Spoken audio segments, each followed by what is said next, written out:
Hello and welcome to Black Cats Chat, the international fans podcast for Sunderland AFC. My name is Thirkell. I'm from the Bilbao Black Cats, and tonight I'm joined by two friends who are having a reunion. We've got Jesse Burch, he's in Los Angeles, USA, and he's also joined by Dermot in Madrid, Dermot Ledwith.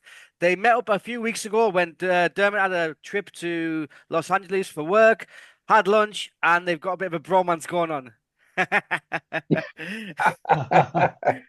Jesse, how are you, my friend? Oh, I'm doing all right. I'm doing all right. Yeah, it was a tough day today, obviously, but otherwise doing okay. Yeah, had a little bit more voiceover work these last couple of weeks, which is nice. So yeah, it's good. Do you know what? I tried to delay the intro there of like not mentioning the result, but you've done it now, so. I apologize. I'm sorry. I'm sorry. I ruined And it. yeah, Dermot, good evening to you in Madrid, mate. How are you? Yeah, that's so bad. That's so bad. I'm not letting a Sunderland defeat spoil my Saturday. Otherwise, would have life would be a bit miserable if we did that. So yeah, there you go. We're Yeah, lost today, Yeah, but yeah, life goes on. life yeah. does go on indeed, yeah. But anyway, listen, so we lost 3-0 against Coventry. I suppose some say it was a dress rehearsal, Jesse, because Coventry looked like a team that we could meet in the playoffs. So, sum up your thoughts after watching that this morning. Well, I actually got out a document so that I could just start writing things down as I was watching it. I thought we were just from the off, just passing. Our passing was too clever by half. I thought we were trying, too much fancy shit instead of just keeping the ball on the ground and moving, moving it up the field like we know we can, up the pitch like we know we can. And we didn't seem to wake up until the 31st minute, and then only then for about 5 minutes, and then we were just returned to being shite for the rest of the game. A lot of hoof and hope stuff. Um, I think the only outstanding player, honestly, was '09. The whole match, he didn't really do anything wrong. I was pleased, Jensen Seal got a few good touches, but my God, that was just we were asleep. There was only one team that came to play today, and it was Coventry, and it was just incredibly disappointing. Yeah. Dermot, your thoughts? Are you worried that we're in the playoffs? It's looking like playoffs now because automatics is Yeah. probably out of the question. And losing 3-0 to one of your possible rivals, could that be some psychological advantage over them for the playoffs when they come around if they get in? No, I think there's a long way to go until the playoffs, and when the playoffs do come, I think they've got to take the positive from that today. Yeah, it's as Jesse said, they were asleep. They did nothing. It was a classic 3-0 defeat away from home. Um, but, I think we're going to come fourth. There's no doubt about that, really. We've got 10 points between us and fifth. So the team that comes third are going to be disappointed about losing out at the top two. Mm. And teams that come fifth and sixth have had to have fought there till the very last minute. So we've got to take the positives from that. And he's got to get the squad right. He's got to give minutes to everyone. He's got to get them fighting for the places, and it's got to improve on today because today was awful. But yeah, as I said, I think today now we do finally know we did.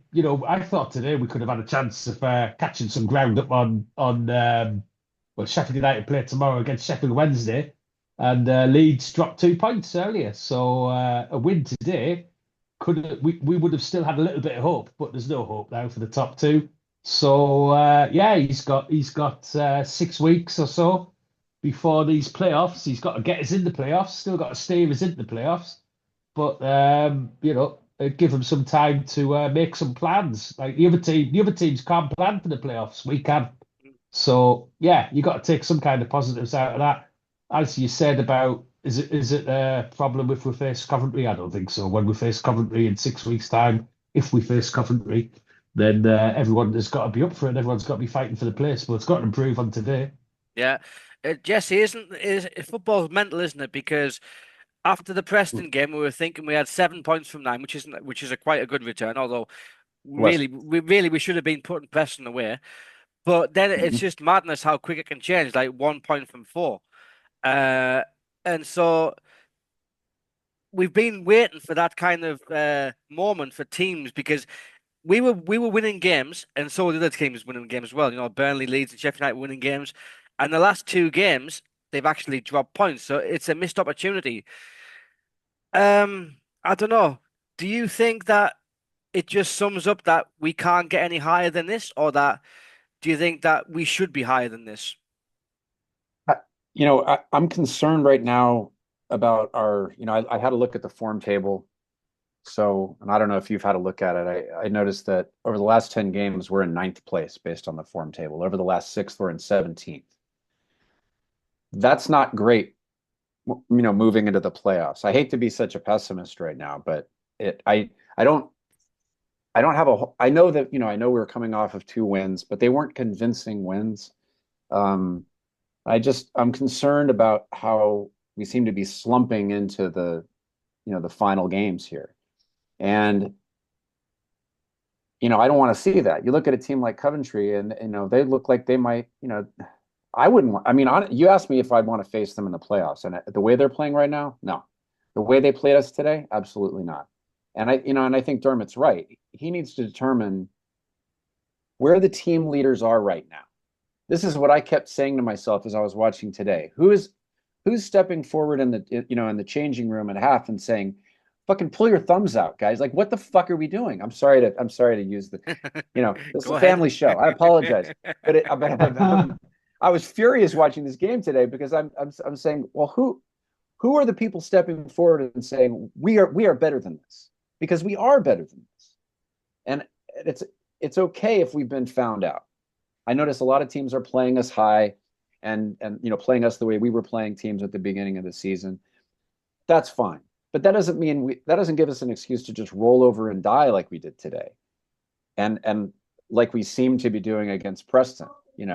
Until we sort of bailed ourselves out there, but I'm not seeing the momentum and the motivation. So maybe this international break is exactly what we need right now to give certain players a rest.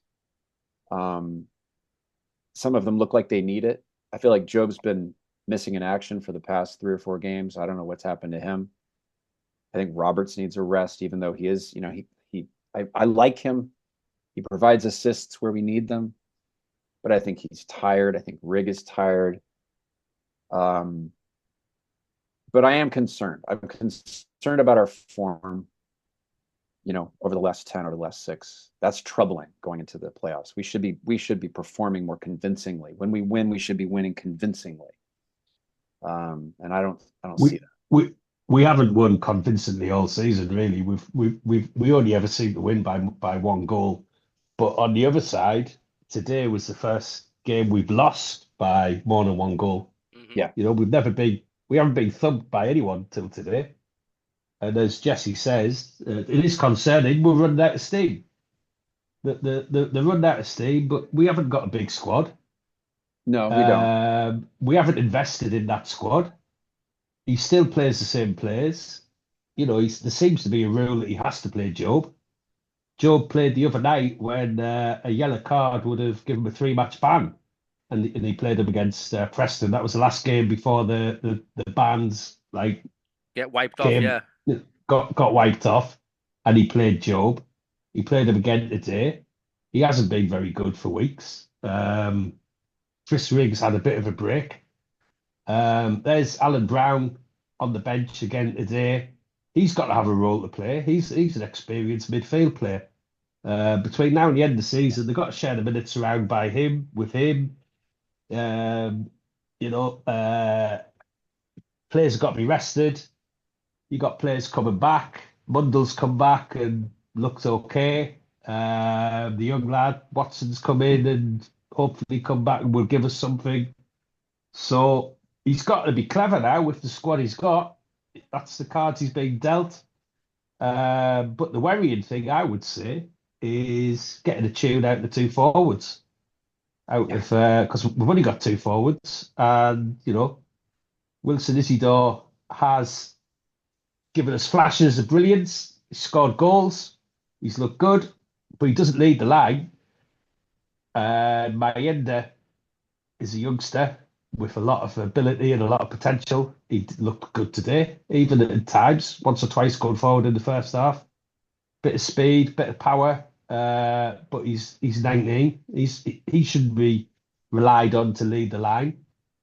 So he's got to get a tune out of those two, whether you play them together or, at the moment he's creating a bit of competition by resting Isidore and putting Mayenda in. But, those two have got to be firing on all cylinders come May. Mm-hmm. No, I tell you what, you've made about 1 million points and I'm running out of paper. But no. But like, listen, I'm going to come back to them, Jesse, because your point there about like the form table was your first point, right? I'm going to go even further back than that, right? And in our last 26 games, we've only won 10, drawn 11, and lost 5, which is basically 41 points out of 78, right? You would expect a few more wins in there, wouldn't you? And less draws, like 10 wins and 11 draws.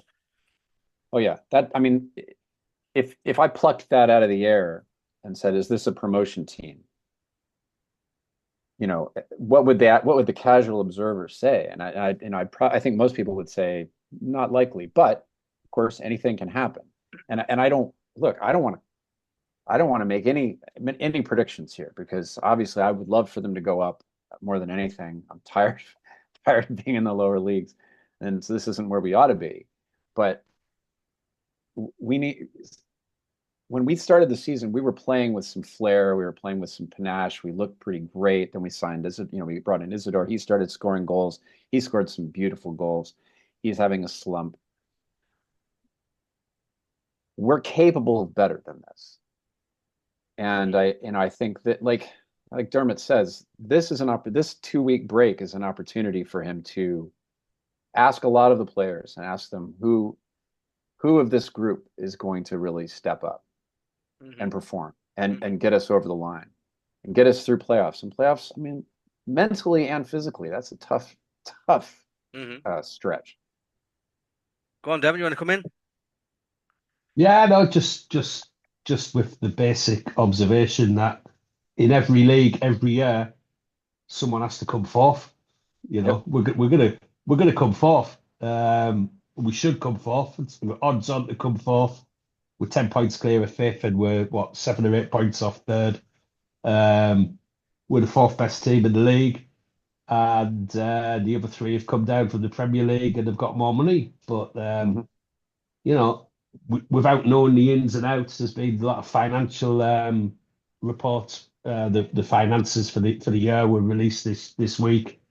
If you wanted to be critical, why didn't they invest in January in a little bit more in beefing this squad up and really going for promotion? Because we had a team that was looking good in January, looking good over Christmas, potentially able to get in the top 2, and they just didn't go for it. For whatever reason, it's easy enough to tell people to put the money down and spend millions, but some money's been spent. They've got the fee in, and he could come back and he could, turn us into a great team by middle of May.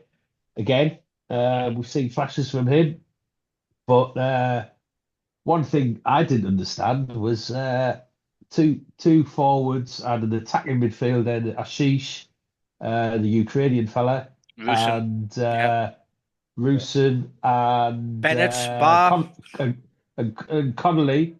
And Bennett. Yeah. We're struggling. We're struggling on the bench today. We've got 2 fellas on the bench today, Anderson and Middlemass. Middlemass, I had to look him up because I never heard of him. Was playing for South Shields earlier this season. Yep. We haven't got a squad. We haven't got a big enough squad, and it seems to be they've actually saved money in January. They've got rid of people. They've got rid of those 2 forwards who we know weren't great, but they give you something off the bench for 15 minutes. Aushish looked okay. He's got on loan to Portsmouth and he's playing at the same level. He scored a corker the night, didn't he? He scored a corker the night for Portsmouth. Yeah, yeah, top corner. So without wanting to be overcritical, I just don't think the investment's there. or the ambition really to really go for it. Hmm. But as I started at the beginning of this long rambling ramble, Yeah, someone's got to come fourth. We're going to come fourth. You yeah. come fourth, you're in the playoffs, and we've got a chance still. Well, I'm going to touch on one of your earlier points there when you said about, for example, we haven't really blown anyone away this season. I mean, I was at the Chef Wed game at home when we beat them 4-0, and that was like quite impressive, that game. But then, in terms of like uh flawless performances from start to finish, the only ones that come to mind, Oxford at home when we beat them 2-0, Mhm. and then Derby at home, which was like probably the same period. And then after that, we just seemed to change. Now, on social media, Jesse, Mm. some people are saying um, it's around this time that we appointed the new assistant coach called Pedro Ribeiro, who obviously Mm. was the understudy and replacement for Mike Dodds. Uh, People are asking the question, is that simply a coincidence or is it something more sinister? Has he had a kind of impact? I mean, what do you reckon? I mean, my God. I mean, I don't even know what to think because Dodds, obviously, when he was in charge, he didn't do anything for us, when he was the caretaker. Um, and there were there was plenty of criticism of Doddsy when he was here, from different people on social media that he was every time we'd lose a game, everybody would, claim it was his bad influence on the players. And, I can't even begin to speak to that. I will say that, that at some point in this season, and maybe it did coincide with him arriving, but we started being a team of two halves. We would start a match gangbusters. Like I still am having trouble getting over the Leeds match, and I know that I'm supposed, I'm because they were recently relegated, and they're still, they're such a wealthy team compared to us. I'm still frustrated with that game because we started off so strong, and then just second half we were like a And and completely and the different team. Burnley match today, I Yeah, thought today, if Wilson Isidore scored one of those two penalties, would we be sat where we are now today? yeah, We blew Burnley away that night, absolutely, and I absolutely. thought we were going to catch Burnley and Sheffield United. I Yeah, think we're a better team than Sheffield United on our day. We showed it twice this season, yeah, and but we've struggled to put away some of the lesser teams as well, and those two have found a way to keep winning, yeah. and they're second and third, and we're fourth. Yeah, So but you can put your finger on three moments in those three games, right? Against Leeds away, Hmm. Burnley away, and Sheffield United away. I mean, Sheffield United away was that Paddy missed a penalty, Yep. and we could have gone 1-0 up. And then against Burnley, obviously Isidore had the two penalty misses. Leeds, we were 1-0 up until the 77th minute. So, although, yeah, people might say, yeah, but Leeds have got money, Burnley got money, Sheffield United got money, but I mean, we weren't that far away. We weren't, we We were, matched them. we matched them. We weren't brilliant, but neither were they, but we No, matched them. we matched them first half, man for man, and we played quite well. And especially given our relative age and inexperience, I thought we actually played very, very well that first half. And then the second half, it was like a completely different team. And how many games have we seen this season where that's happened? We come out weak, and then second half, where it's like we've woken up, or we start off weak and we wake up, uh, second half, or vice versa. We start out Yeah, strong and wake up and fall asleep second half. So which is basically what happened in the reverse fixture of today's match, no? When we played yeah, Coventry at the Stadium of Light with 2-0 up at half time, and yep, we draw 2-2. So, yep. um, Dermot, another point you mentioned there was like, oh, sorry, I don't know if it was you, Jesse, about the Mm. leadership team, saying like, who is the leader? Who's the one getting into Oh them? yeah, that was And me. if you remember at the start of the season, like they announced like Dan Neil as captain, and they said, but it's not just Dan Neil. We have like a leadership group which consisted of like O9, I think it was, Trey Hume, Ballard, Job, and it is still very a naive group, isn't it? A very young, inexperienced group. And I just think that we do need a bit more steel or a bit more, I don't know, Kevin Ball, cat and all type player. Hmm. No, would you I agree with think that? Go on, I think Dermot.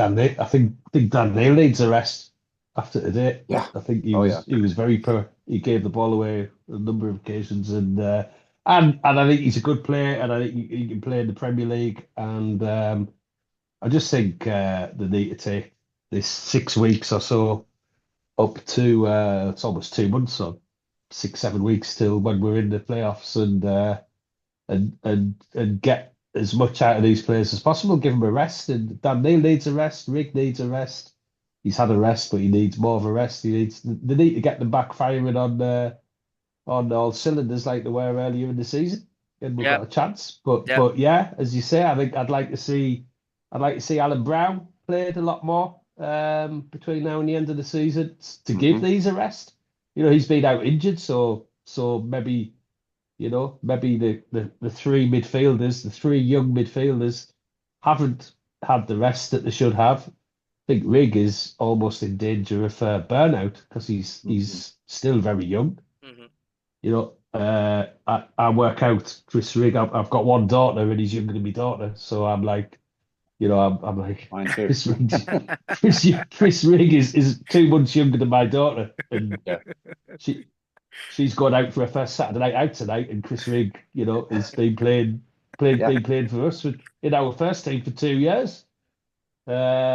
It's absolutely true. I have a friend who was acquainted with Jay Demerit, who was an American player. I think he played for Millwall and Watford at some point. I don't know Yeah, if I you remember remember him. Yeah, him, yeah, a yeah, long yeah, time yeah, ago. yeah. But and pardon me if I said this last time, but I mean Jay talked about how everyone who is a first team player is essentially in constant physical pain. When they're not playing, they're in pain. And they're working through pain management for the remainder of the week as they train. So, it's ice baths and other various forms of pain management. But Recovery. Yeah, yeah. it takes, I mean, what is the average Premiership midfielder runs 12 miles a match? I think that's what I heard someplace. I mean, that's a significant strain. And so if we don't have strength and depth, then we will struggle. And if we can't rest the players that we need to rest, we'll struggle. And so that may be what's happening to some degree. So maybe this 2 week break is exactly what we need. And hopefully nobody will get injured on international duty. Yeah. We also Yeah. already lost Sirkin today. So Well, go on, Dermot. Sirkin was going to go on international duty. He was yeah, going to go and play for the under 21s. So yeah, he that's was. Yeah, maybe a blessing in disguise. Hopefully, it isn't too bad yeah, an injury and he's okay. Well, it looks like a But hamstring, so you know what those are like. I mean, 4 weeks to 8 weeks, something like that. yeah, So, yeah. but no, you mentioned there, right? International break and the need for a rest, right? But I mean, this is one of Lebris's comments in his post-match interview today. He said that the international break has come at the right time to recover and refresh to bring energy to the team. But I'm looking at the international team, and you've got Job, Rig, Mayenda, Mepham, and Hume are all going to be away with international teams. And most likely they'll play, apart from maybe it's not Mayenda because he's like a new guy at the Spanish under 21 squad. But I mean, um, I'm not even confident for the next game because you've got like 5 players there in the first team that are not going to be there for the next 2 weeks of training to prepare for the match. They're not getting a rest, Yep. and I'm thinking, but no doubt he's going to pick them. So I don't know, Demo, what do you think? Do you think it is possible to kind of recover and refresh if 5 of the players that played today are going on national duty?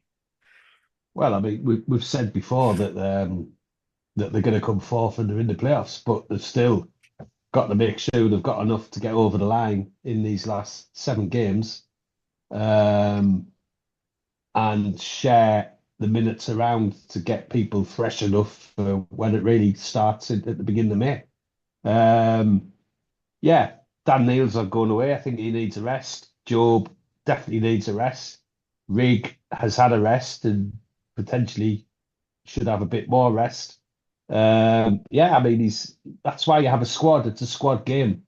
I've been saying all season, these late goals that we've conceded, it's because we were never using like 4 or 5 subs. We were only using 1 or 2 subs because we didn't have anyone on the bench. He didn't want to play Aushish. He didn't want to play Bar at the Alexic, beginning of the yeah, season. He's never played Alexis Samed. He's played Samed, but season. yeah, no, Now it's like the physical reality of the game is so intense now that teams will bring it on 3, 4, 5 subs. When you see a big 6'4" with 20 minutes to go, you know he's going to cause problems, and we haven't had that. And I've got a group of mates on the WhatsApp group, and I've been more buy another. Oh, damn it, you got problems with your signal, mate. So you sort that out, and I'll talk to Jesse while you get your signal sorted out. Okay. Okay. But Jesse, I mean, we mentioned before about the forwards, about Isidore Mayenda. He went for two up top against Preston. It didn't work. Today he went back to the one up top. I mean, Mayenda had some good moments, but he looked completely isolated, didn't he?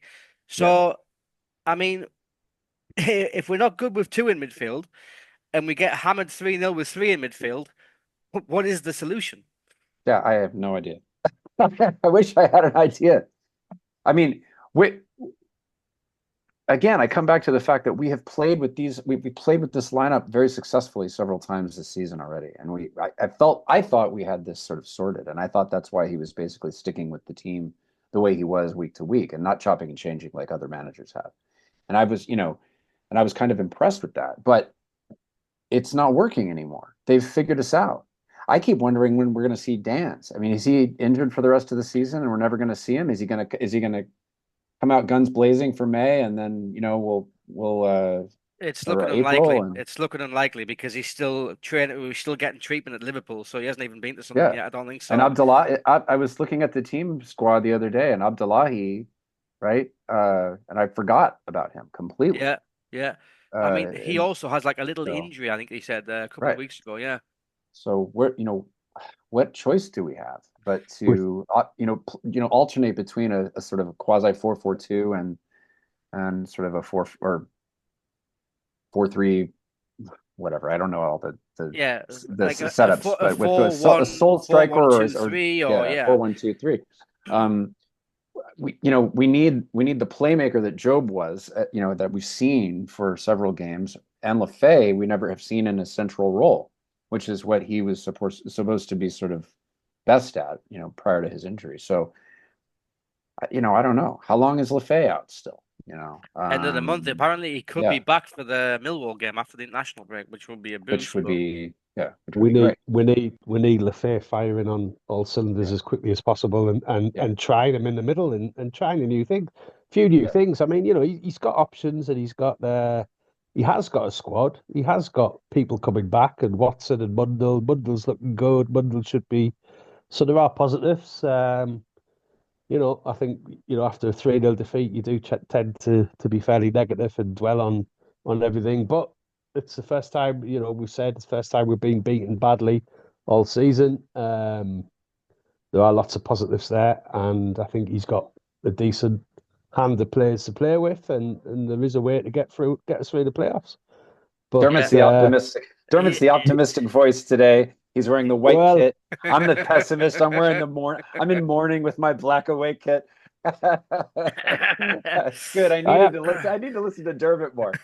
I just have to say as well, after meeting Jess again the other couple of weeks ago in his hometown in LA, he's a guy who knows a lot about Sunderland, follows Sunderland, gets up and watches all the games over there at 6, 7 o'clock in the morning, and drives around LA like a madman, because Yep. he's not the best driver in the world I've ever No. seen. He breaks a lot of rules. I do. With a Sunderland sticker on the back of his car, Of course.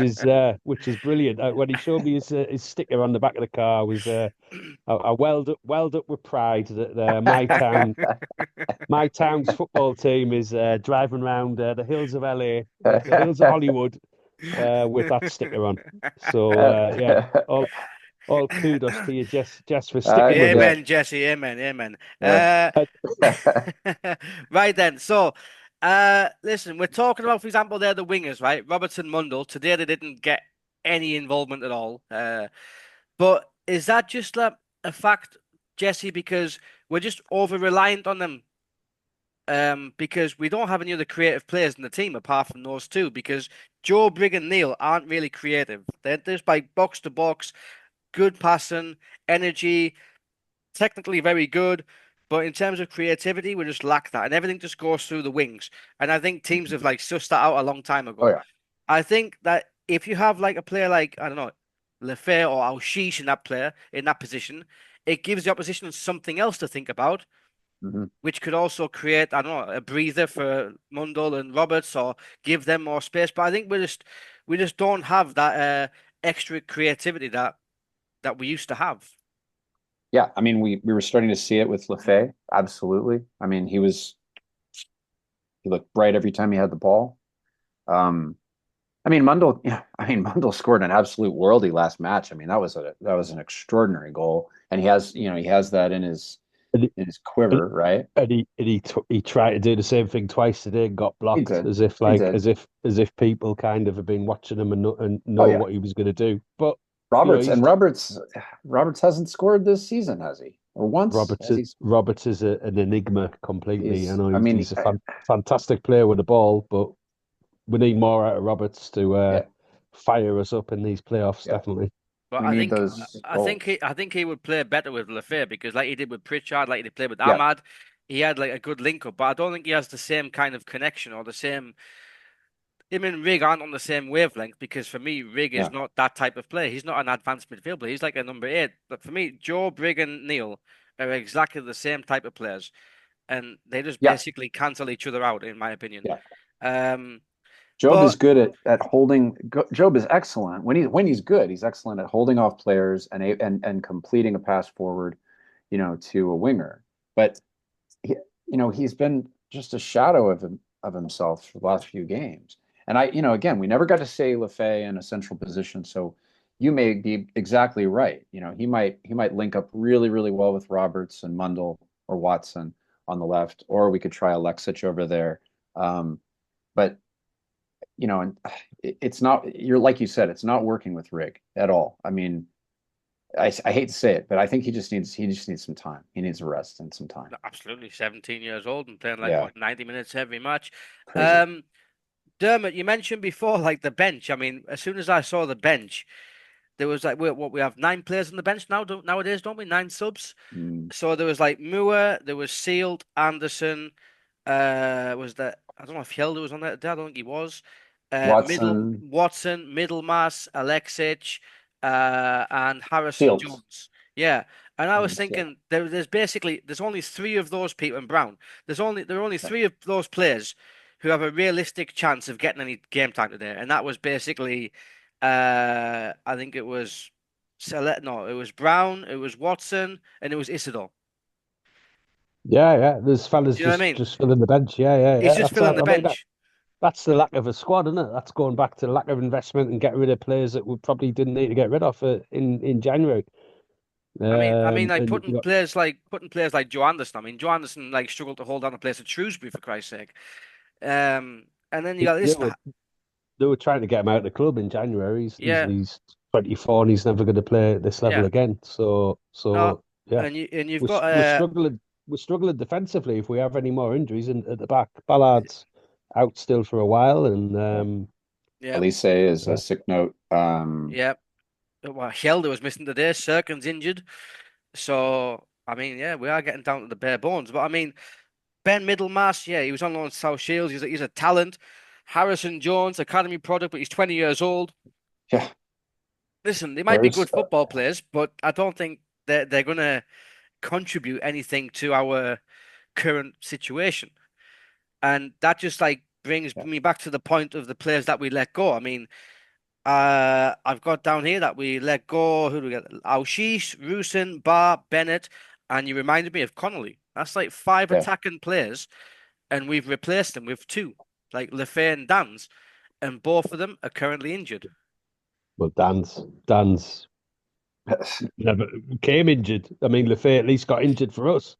But Dan's came injured, so I mean that's a bad January for us. That really, isn't it? But I mean, sorry, go ahead, Jesse. Go on. I still don't really understand why we got rid of Connolly. I mean, whenever he was brought in at a time in the game where it didn't look like he was going to be able to create much. He was brought in an awkward position where he wasn't necessarily playing at his best spot, and then he scored a really phenomenal goal against Millwall, right? Millwall, yeah. And then he was rewarded by being sold on. So I don't know what, maybe there was something behind that explains it, but he was a player who looked like he was trying to rebuild his career. He clearly had some talent, and I thought, why not hold on to him? He can't have cost us much. He can't be on a crazy wage. So why not just hold on to him? Yeah, I I mean, we think took a chance on him, didn't we? 1 year contract, and then Yeah, after I mean, after 6 months, yeah, sorry, son, you're out of the door. yeah. I I mean, think maybe there I was think something else going on, but I think something fell through. mm, Rooson and Connolly went, and they maybe had someone lined up, and they didn't come. And mm, this Dan's came in right at the last minute, and but I think they messed up. Why are we always like letting players go halfway through the transfer yeah, window and then wait until the last couple of hours to bring someone in? Yeah, I don't know. I but I mean, mean, if you let go like 5 attacking players in your squad and you replace them with two, and one of them comes injured and the other one gets injured after playing 3 or 4 matches. I mean, our 3 loan players this season, Dan's, Lefay, and Solis, have probably spent more time injured than mhm, than playing. Uh, they've left us a bit short there. If Isidore or Mayenda got injured, then we haven't got an attacking option off the bench. We haven't got any kind of attack. I yeah, go back to mm, one thing I did think of mentioning today because I've never seen him before is this fella Wright, who you may know, Jesse, because he's from American, yeah, LA. yeah. I know. I And I had forgotten that Haji Wright was American, and I looked him up on Wikipedia and discovered to my horror that he's a Los Angelino. yeah, Um, big so strong, sorry big about strong. that. Who did 3 times today what Yeah, Wilson Isidore isn't doing at the moment. So yeah, put it in the back of the net, yeah, but he hadn't scored in a long time. Listen, lads, yeah. we're gonna take a short break, but we'll be back for part 2 in just a moment. All right, see you All soon. right. Hi, my name is Matteo. I'm from Italy. I've been supporting Sunderland since 2010. How are the lads? Okay, welcome back to part 2. We were touching on then before the break the lack of depth in the squad. We've lost 5 players, like attacking minded players, and we've basically replaced them with 2 players who are both injured at the minute. Out of those 5 players, Dermot, Alshish, Rooson, Bar, Bennett, Connolly. I mean, Bar hadn't played all season. Bennett hadn't played all season. Alshish and Rooson and Connolly had a bit part. Would you have kept all of them, or would you have kept a few of them? I think the two furthest forward, Rooson and Connolly, as we said before, if we didn't get anyone in further forward, we've messed up a bit there. Obviously, there was a plan to get someone in that we didn't get in, or maybe the plan was to get in Dan's and he's injured, but we've given away, 2 experienced forwards at least who could have come off the bench and given us something, and we've got nothing. So yeah, definitely those two. Sheesh wouldn't have got much of a game, but I think the biggest problem I'll see, as I mentioned before, we don't bring on 3, 4, 5 substitutes in a game. We were tiring at the end of games. We've had a lot of late goals scored against us. We've lost a lot of points in the last couple of minutes. You need to be bringing on quality like how she's off the bench with 10 minutes to go. And you see it every week with other teams, smaller teams than Sunderland. You Hmm. see teams like Hull coming to the Stadium of Light and bringing on a big centre forward and, bringing on a bit of quality from the bench, which I don't think we have. And I think it's to do with the investment or the lack of investment or the lack of ambition to go up. Yeah, Just think we should have had a bit more. But, again, it's easy to say, to tell someone to spend their money. But yeah, there was a bit of a gamble to be made in January to spend a couple of million to maybe make 40, 50 million or whatever it costs or whatever you get from getting to the Premier League nowadays. And I'm just a little bit, wary about whether they really want to go and play in the Premier League, because I just think there's a plan in place there to bring players on and sell them on for profit, which seems to be going quite well, because I think they probably will sell a lot of these players on for profit if we don't go up. well, I mean, yeah, the Oh, yeah. accounts for the tax accounts for next year will be quite healthy after Jack Clark's move, won't it? So, Jesse, one Hmm. of a couple of Labrisse's buzzwords at the moment are consistency and having a connection with the team. He often repeats these words quite a lot in interviews, post and pre-match. Right now, consistent he certainly is. When in terms of like the point that Dermot made, that he rarely makes any subs. But I mean, if you do have a squad of players of like what 20 odd players, surely they must be valid enough for the last 10, 15 minutes, right? Like he said, like Hull come and they bring someone on for the last, but he refuses to do it. I mean, is he just is he just like a stubborn Frenchman who like doesn't want to play players that he doesn't trust because he thinks, I don't know, what is it with him?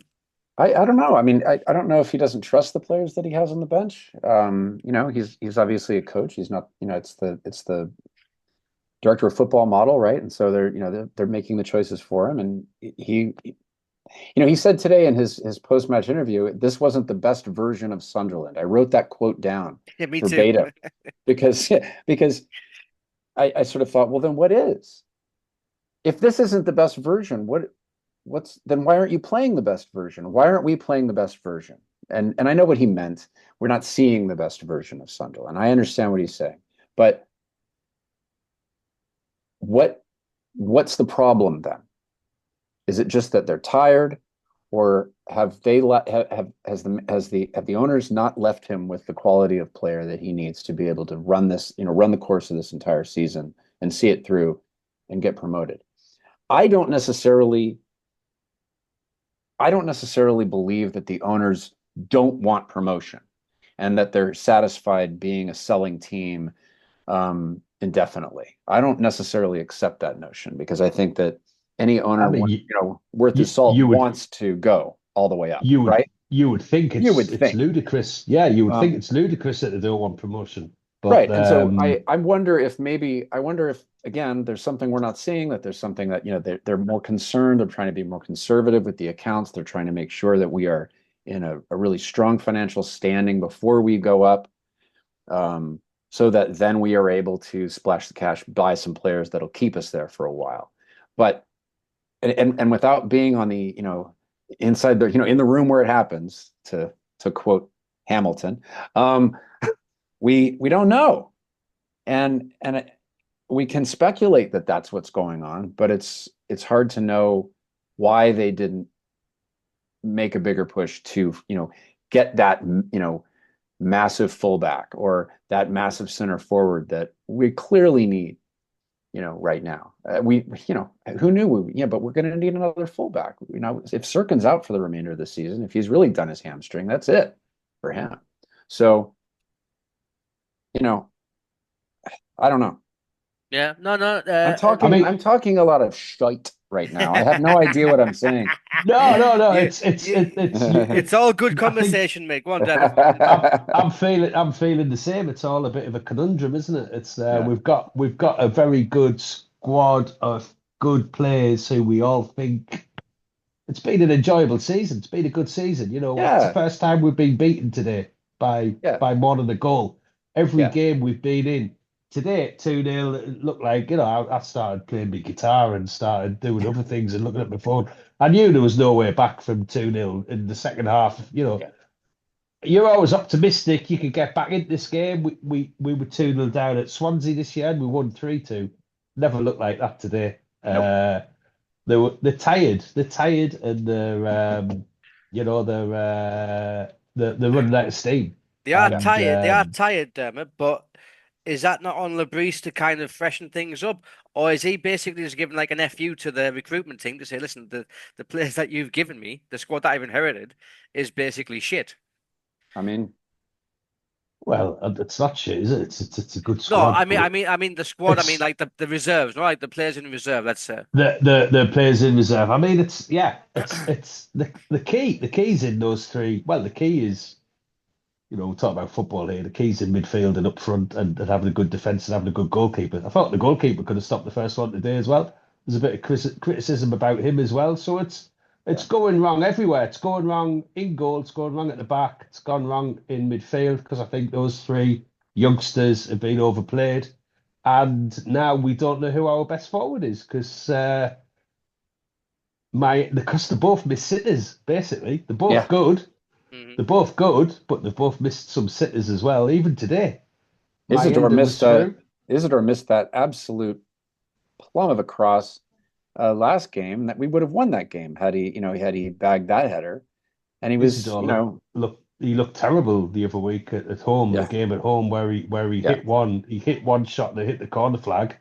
Yeah. And he's been great. He's been great this season. He's and you think that he could be great again and shoot us to glory at Wembley, but there's a lot of question marks over that at the moment. And Mayenda looks great, but he's 19 and he shouldn't be leading the line, So when you said, Jesse, about the line from Lebris about this is not the best version of Sunderland today, I thought, well, it isn't, because you left our best centre forward on the bench. Yeah. Again, whether you're resting him or giving him a little bit of a push to that he's not a shoe-in for number 9, that there's a bit of competition there. I don't think this is the time to do that. I don't think this is the time to play that game. He's our top scorer and he needs to start. Unless there's something going on. I like Mayenda and I like what he's surprised me, but occasionally, again, he's still very young and he's got sometimes a very clumsy touch, and then other times he uses his strength and is able to pull something out of nothing. He did that a couple times today, but the thing is, he lacks support today. I think when he got forward and broke forward, he didn't have anyone behind him at all. That's exactly right, and I would still prefer to see Isidore start. I mean, I don't know. Yeah, listen, I mean, at half time today, right, I put like an angry post on social media. And the Sunderland France social media account wrote to me in French.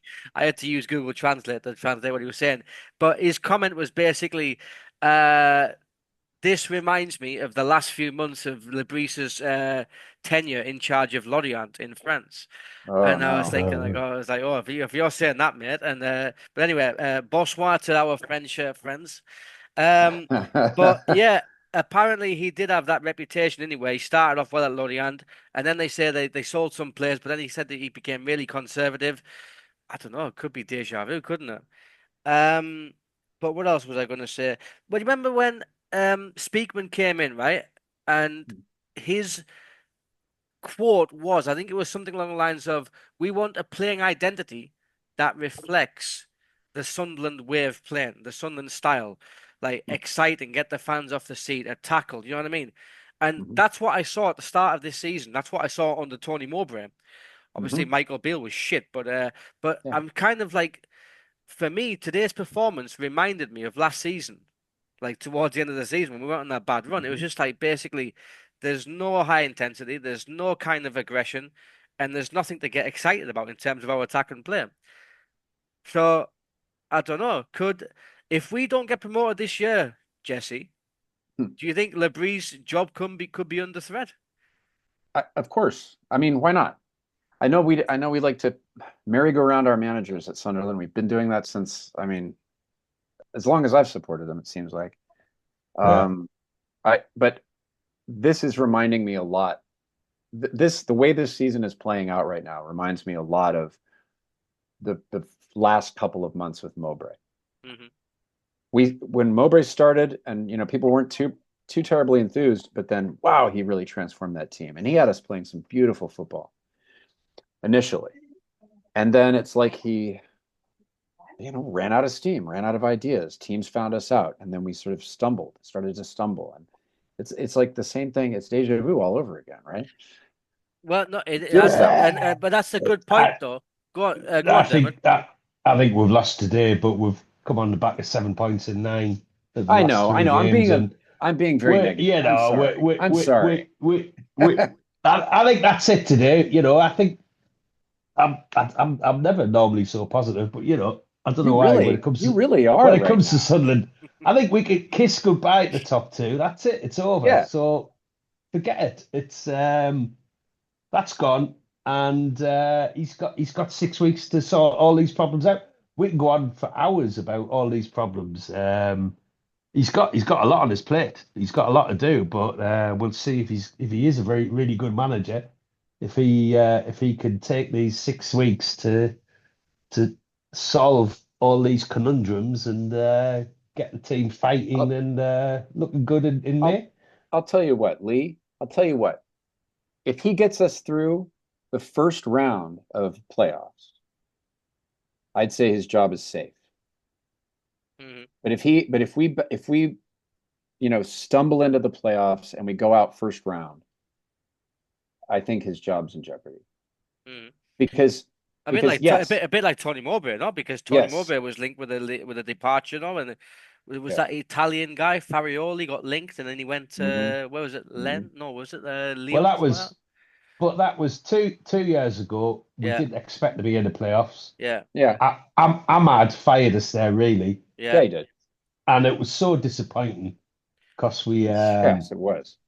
we beat Luton at home in a great game, and we were goal up, and we went to Luton, and we didn't have a shot. We didn't have a centre half, and we didn't have a centre forward. Hmm. That We was, had and they just so bombarded many us. so We had many so many injuries, Yeah, and so much of a lack of investment that we had holes all over the team, and we didn't have yeah. anything on the bench, and that was it. But We this were time, lucky to have gotten that far. But I think Yeah. this he's- time we have got players who we can have, and fire I us think, in.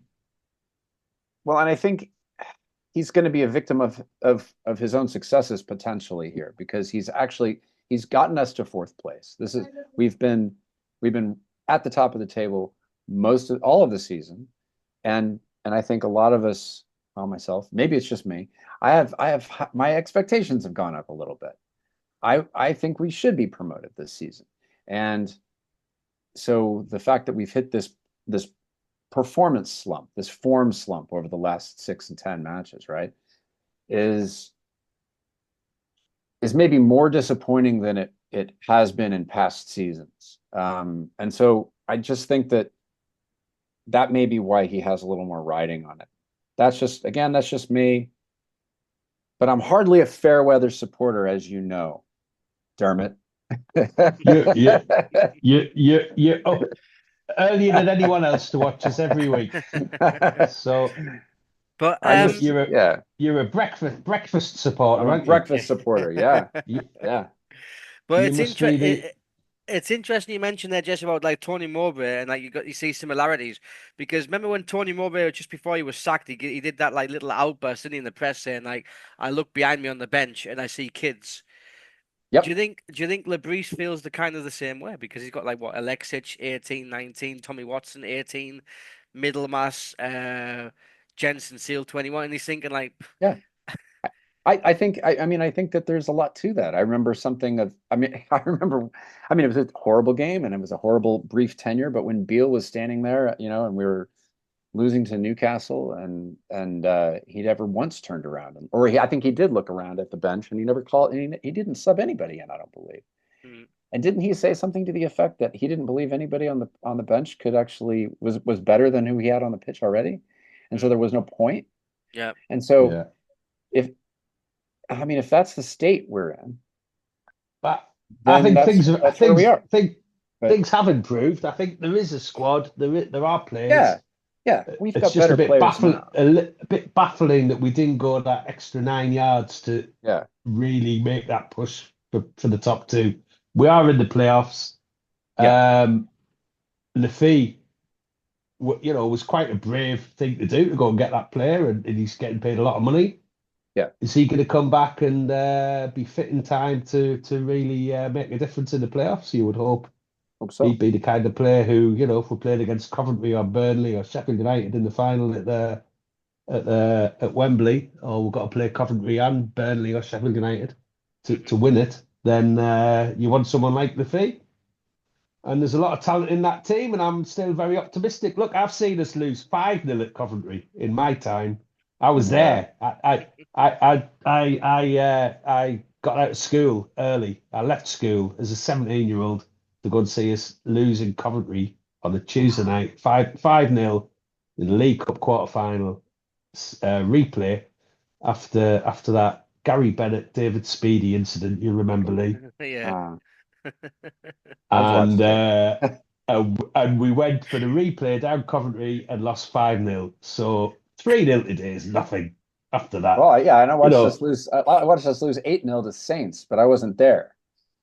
yeah. Just, 8-0 as well. Yeah, we all that saw was that as well. Yeah, that terrible. was a Right, Jesse. So ridiculous own goal. moving to the Yeah. next game, then we've got Millwall in 2 weeks' time on the 29th. What would you like to see different from Lebris, from the players, from the team as a collective? Remind me, are we at Millwall or are they here at home? We're at home.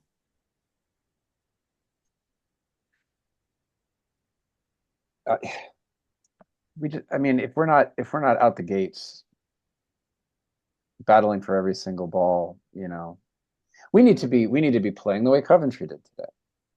I mean, you saw they'd lose the ball and they'd have 5 players forming to get it back immediately. We were jogging. We need to. I'd like to see him start Isidore. I'd like him to maybe give Alexic a start. I don't know if Alexic can play. Can he play on the right? I mean, predominantly he's a centre midfielder, but I mean, center midfielder, but maybe he can play on the. Well, he wouldn't be a winger though. So, yeah. I think what you're saying, what you're asking, and what you're saying there, Jesse, about Millwall, and what you're asking Lee about 2 weeks' time is the key to the rest of the season. Yeah. There's players can come in and change this squad, and Alexic could come in, Lafay could come in. I think the big problem we've had, I think, and the problem we're having now is that those 3 in midfield, the 3 youngsters, Neil, Job, and Rig, have played virtually every game, and none of them should be a shoo-in in that team. Yeah, Job certainly not after their performances. Not after the performances they've had. Job seems to be completely protected because he's going to be sold on for money. Yeah. Rig is 17 and he's run out of steam. And Dan Neil's a captain, so as you mentioned before, Lee, he's almost undroppable. Yeah. Brown could come in, Lafay could come in, Samed, although he hasn't shown anything up to now. Alexic, Aushish could have still been here and could have given something there. Those 3 are not a shoe-in to start every game, and they shouldn't be starting every game from now to the end of the season. And he's got to find a formula with the players that we've got to start winning again. Yeah. And Jesse, and find that better version that he's mentioned. That he's mentioned, yeah, no. Jesse, going back to your point there, saying like we've got to come out of the traps or we're going to come out fast. Is that up to Lebris to kind of inspire and motivate the players? Because do you think he is a motivator? I if not him, then who? And again, this is what I said at the beginning of the part 1 was, who is our team leader? Who is there, saying, come on, let's, this is if not for the supporters, for at least our own pride, we have to finish this season with some strength, with some, intention, right? I was not to get too philosophical, right? But I was thinking about the word recreation, right? And in that is, if you split it up and pronounce it in a different way, it's recreation, right? Recreation is a synonym for play, right? It's just a game. But this is their livelihood. This is their life. This is their profession. They have an opportunity to recreate every time they step onto the pitch. So this is their opportunity to create again what they have been doing, what they know they can do in the past. Maybe they need to, you know what? They can fly me over and I'll give them this speech. If you guys want to do a whip round and get me a ticket, I'll go over there and I'll give them this speech. Because what's surprising me? What's surprising me, Jesse, is you're the only one on here without a beer in his hand. Yeah, I know. I'm stone cold sober. I tell you what, Jesse, I might have to kind of edit that out and put that at the end of the episode, man, because you was can. like that. You can cut that whole thing out if you want to. But I mean, very philosophical. But they need to. This is the point at which in the season that they do need to start thinking a little bit more philosophically. I think it's because it's not just. If they just think of it as, okay, this is my job, I go out and I play this game and we win or we lose and who gives a shit, I'm getting paid. That's not the attitude that any Sunderland supporter wants. I know that. I know that we as a fan base I think we care more.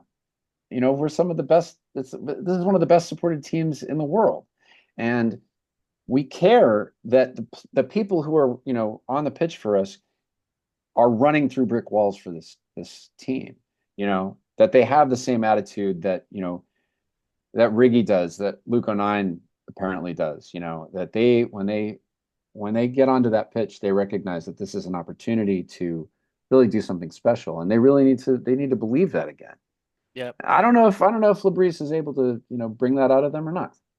We'll see. I know Keane was Well, the last time we had a manager who was who I didn't want to leave the room because I always thought we would win. Yeah. And I don't know if I feel look, I'll go back to the stat that we've mentioned twice or three times already. We haven't been beaten by anyone all season. Labrise, You're so right. I'm such a terrible negative person. Well, no, we can't be too critical after, it's You're right. It's the middle of March. He's been in charge of that team for 6-7 months, and that's the first beating we've took today.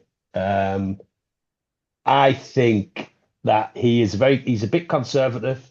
I think that would be good when it comes to the playoffs because nobody's going to beat us by 2 goals or 3 goals in the first leg. I think over 2 legs would be very strong against any team. Tactically, I think he's good. I think he'll get us to the final. And then that's a complete lottery in the final against. Yeah. And you can say now the final's going to be against Burnley, Sheffield United, Coventry, or one other. I don't know. Yeah. West Brom, Norwich. Well, listen, we're going to round up, right? But I just want to say the rest of Labrise's post-match comments where he said the team looked tired and exhausted. Today is a reminder that this league is tough. I think we've already know that. He also said that this game was probably too much. The rhythm was too high. Playoff is now main objective, as automatic is now difficult. But I mean, the comment there, the players look tired and exhausted. This game was probably too much. Rhythm was too high. Isn't that the same for every single team in the championship of 46 games? Yep. Yeah, but we've got bigger squads. Well, the top 3 have got bigger squads. Yeah, but I mean, I watched the Bristol City game last night, and I thought they were full of energy, and Coventry today full of energy, and I just see us. We've lost to some lesser teams, and I know we're a big scalp, but we we need to be ready for these. And but that's it. We've got an opportunity now. He's got 6 weeks to get sorted out. He's got Lee's got like a devil and an angel on his Dermot's the angel and I'm the devil. I'm just dying for something that Dermot's been drinking. Dermot, what have you been drinking, mate? Can I have some of that, please? I'm on the Australia Galicia. It's got about 0.5 more than the San Miguel you're drinking, Lee. You need to step up. That's the cheapest thing, man. I'm poor. Anyway, listen, we've got 8 matches left. There are some tricky games there. Home, we've got Blackburn, Millwall, Swansea, and QPR. Not in that order, obviously. Away, we've got Watford, Bristol City, West Brom, and Oxford. Now, I'm looking at those, and there are some tricky ties in there, aren't there? I mean, I'm going to 2 of them. I've booked flights at Easter and that, and I thought we'd be in for the big top 2 push.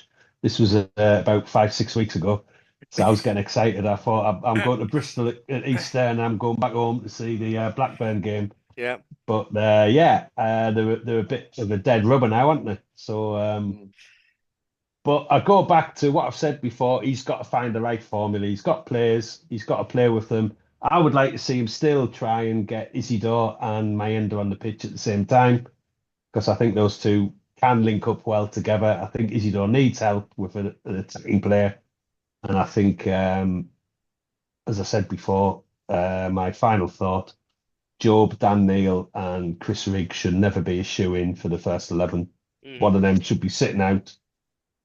They should all be rested between now and the end of the season, and they should all be fighting for the place.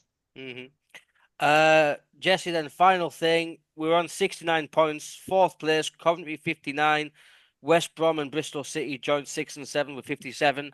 How many more wins do you think we need to just guarantee that playoff place? 2 or 3? Yeah, I would say 3.